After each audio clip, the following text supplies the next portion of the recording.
بسم اللہ الرحمن الرحیم۔ السلام علیکم۔ ہمارے ایک رشتہ دار مولوی صاحب تھے۔ فرمانے لگے کہ ایک دفعہ میں چند لوگوں کے ساتھ کسی ضروری کام سے بازار گیا۔ بازار میں ہمیشہ کی طرح رش تھا، جس میں عورتوں کی تعداد زیادہ تھی۔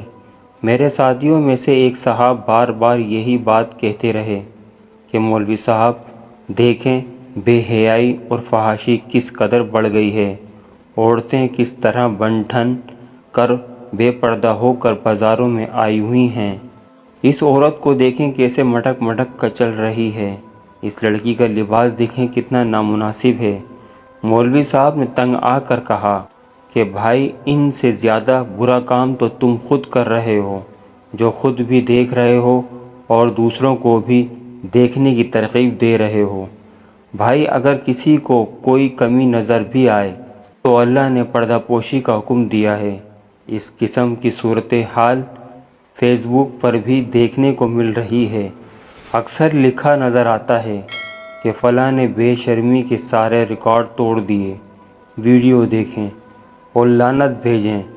فلاں نے پاکستان کا سر شرم سے جھکا دیا، ویڈیو دیکھیں اور شیئر کریں۔ فلاں نے بے غیرتی کی انتہا کر دی، ویڈیو دیکھنے کے لیے لائک کریں۔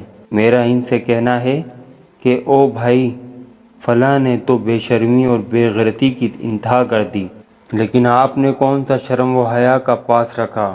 آپ کی طرف سے کون سی غیرت مندی کا مظاہرہ کیا گیا؟ کسی کے گناہ کو لوگوں میں پھیلانا اور لوگوں کو دیکھنے کی طرف راغب کرنا کون سی نیکی ہے؟ اللہ نے تو پردہ پوشی کا حکم دیا ہے، لیکن آپ پردہ داری پر تلے ہوئے ہیں۔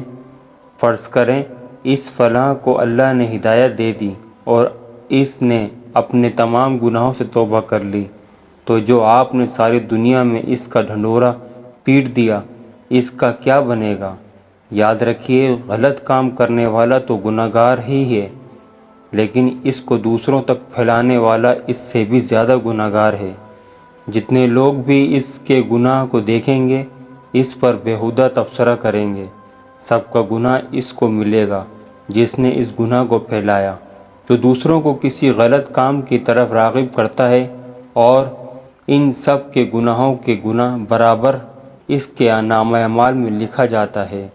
اس لیے مہربانی فرما کر عقل مندی کا مظاہرہ کریں اور اپنے اعمال کو سیاہ ہونے سے بچائیں۔